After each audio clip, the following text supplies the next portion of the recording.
Hello, my name is Baltimore Dominguez. I'm a former alcoholic. I started drinking when I was 17 years old, and over the years it took a pretty bad turn. It got pretty bad. Uh, I have a 4-year-old daughter. I got married at the age of 22.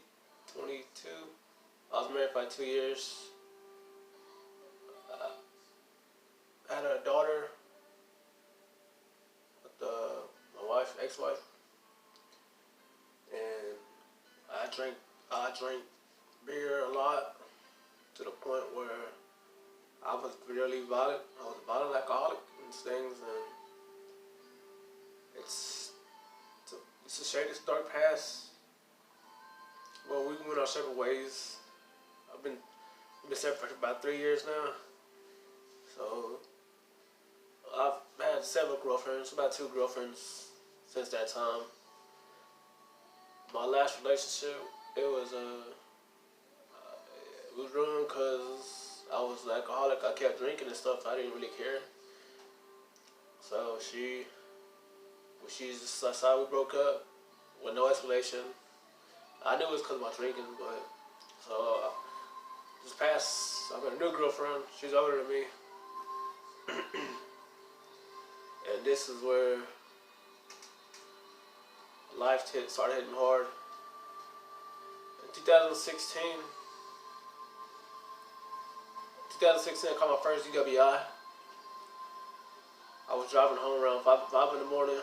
I fell asleep, hit some guardrails in my truck. The truck I only had for 3 months. And I got my first DWI.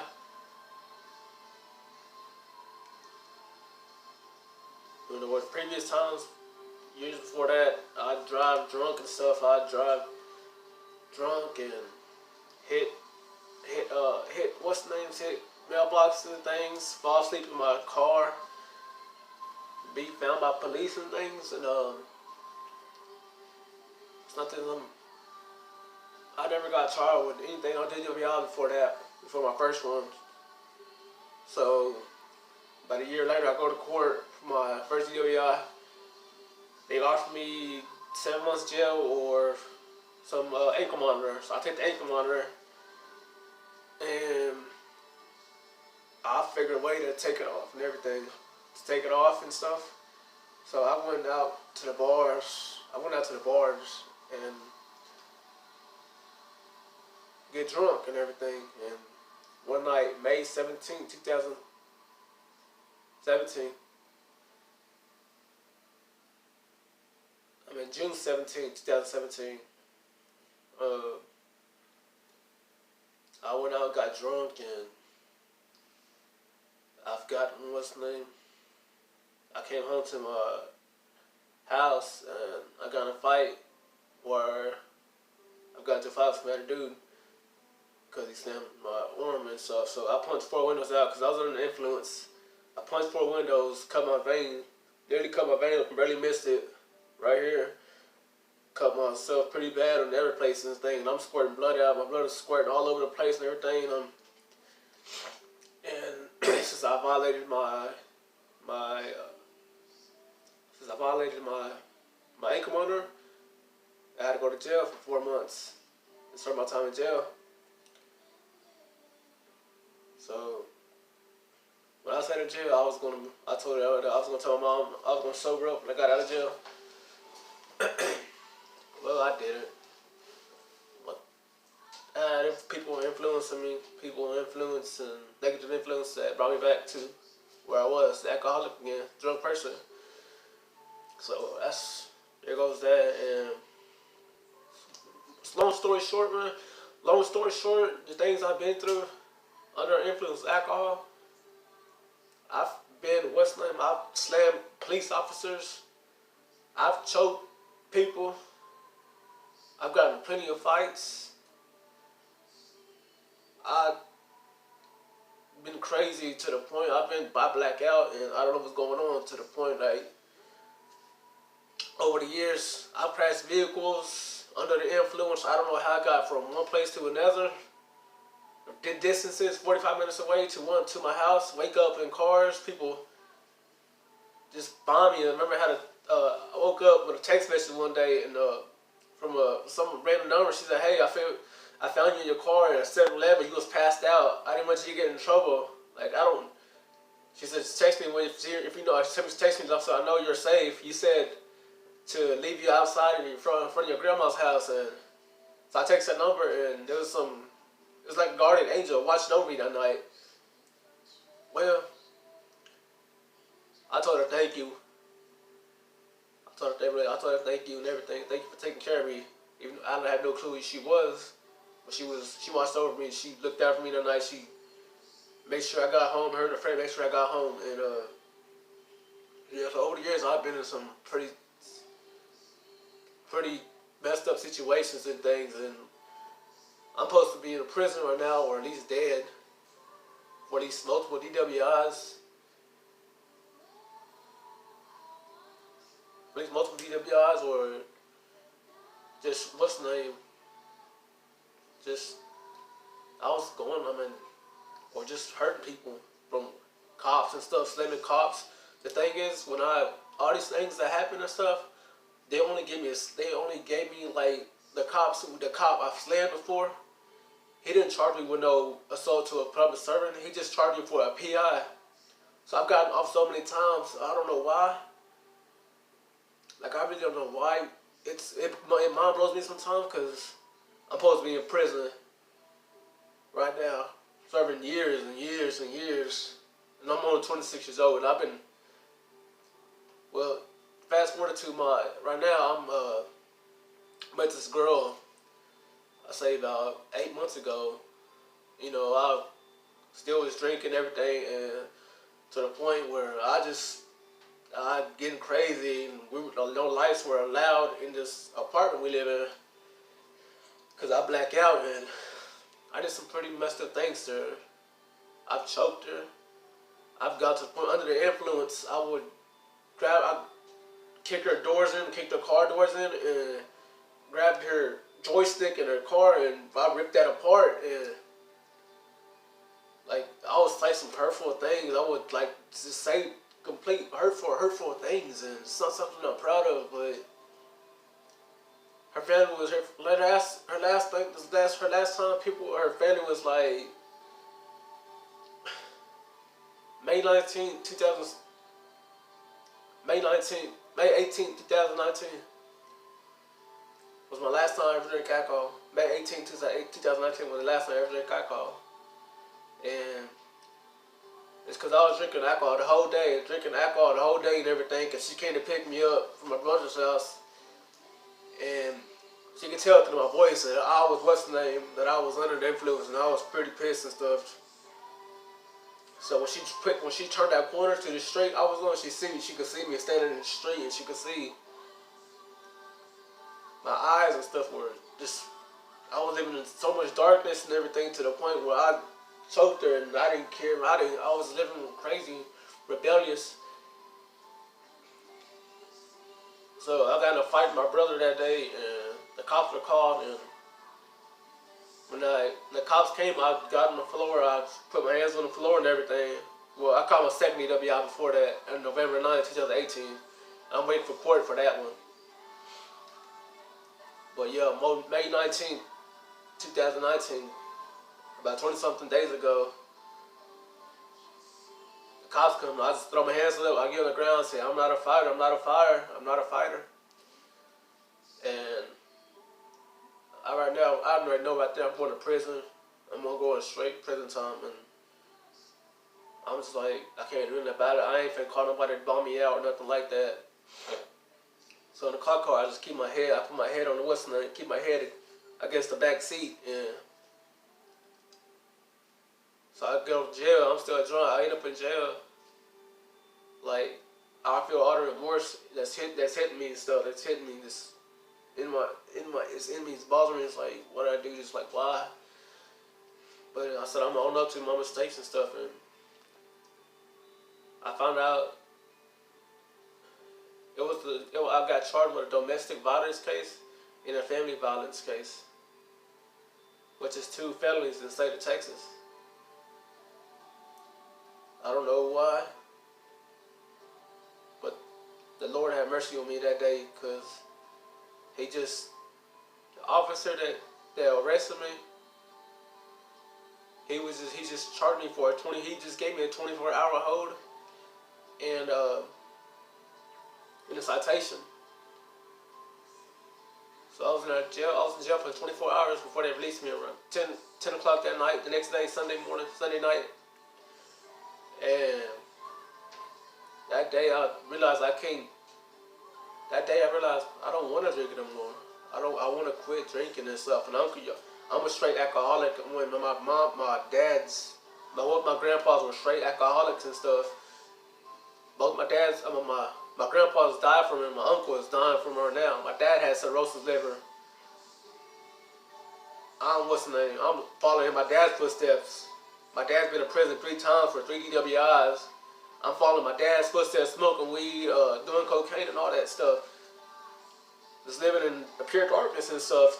So that day when I walked home and everything, I called my brother to check, because my girlfriend, she didn't want to do with me no more. And I don't blame her. I just wanted to talk to her just one last time. I knew when I got in that car, I was done drinking. I was completely done drinking and everything. So that long walk home, I called my brother, because I have no way to get in hold of her. No Facebook, no Snapchat. She blocked me and everything. And she's after that, I have no place to go. I'm homeless. So I'm on my way over here. I'm walking over here, and I told my brother to call her, and she's she's over here at the apartment, and her and the best friend, they're like, he's on his way, let's go. Like, then her best friend was like, just lock all the windows and stuff, lock the windows, lock the doors and stuff, because she's like, I don't want him here, like, I don't want me here. I don't blame him.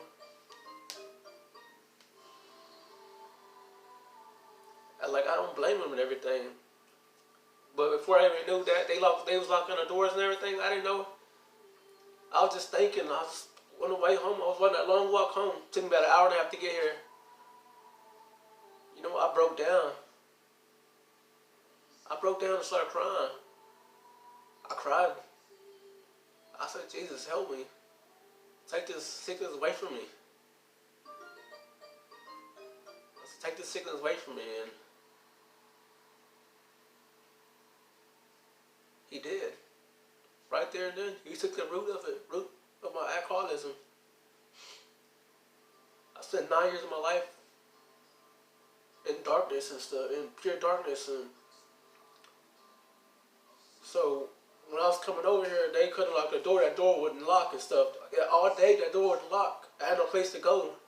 Had nowhere to go. They went to their friend's house. They went to their friend's house, and I'm just what's the name? Just coming here. God heard my prayer that night. God heard me. He knew my heart. I spoke to my heart that I wanted to change. I'm tired of living like this. I'm tired of living, because the roads I was going down was either prison or death. I'll be dead. I was gonna be dead for the time before I even knew it. And so I come here and the door is unlocked and everything. The door is unlocked. Like, I didn't know they tried locking the door until the next day. She calls me around 3 a.m. So I come here and take a shower, because I'm all sweaty and nasty and got mud all over me or whatever. And I come in here and she called me around 3 in the morning. She texted me around 3 in the morning and said she's in the hospital. She's not feeling good.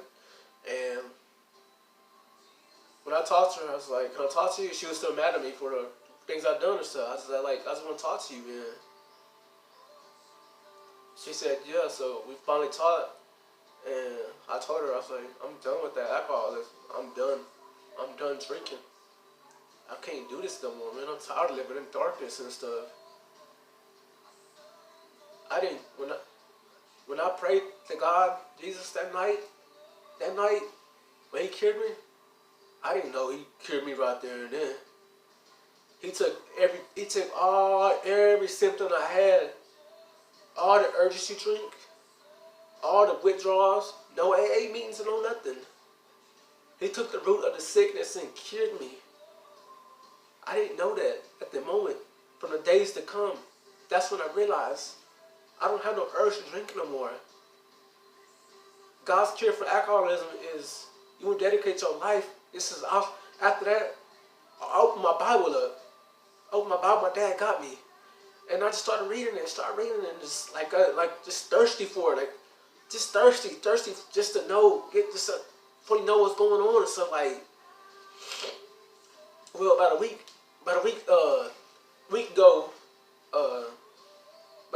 I was looking like what is God's cure for alcoholism?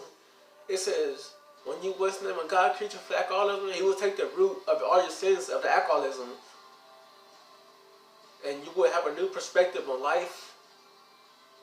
You have a new appetite. That urge won't be there no more.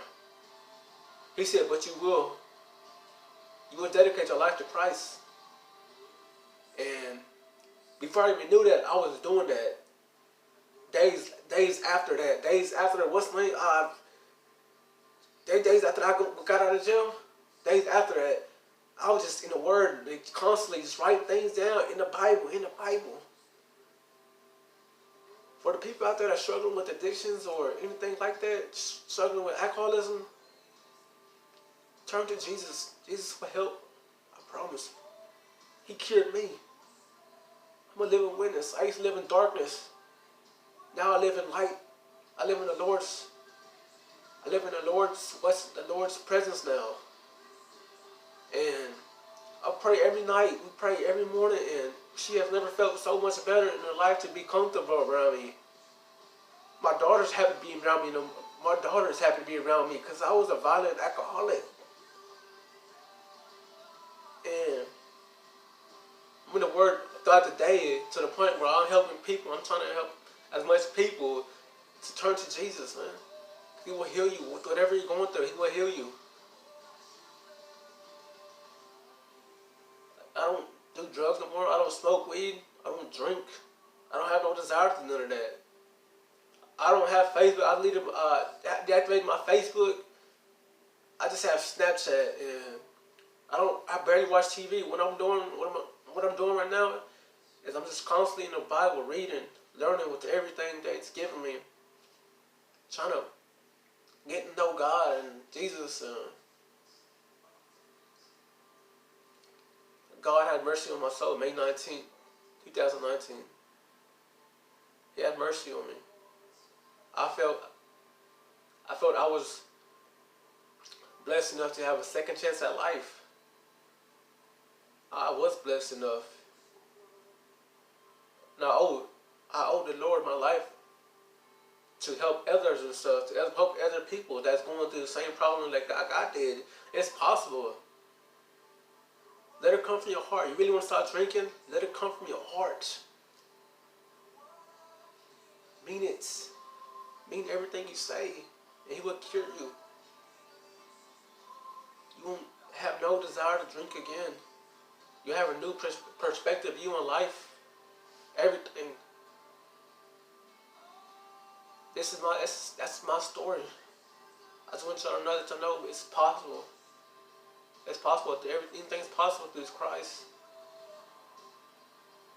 My name is Baltimore Dominguez, and I've been sober since May 19th, 2019. 23 days. I don't ever plan on drinking now. I will never ever drink again.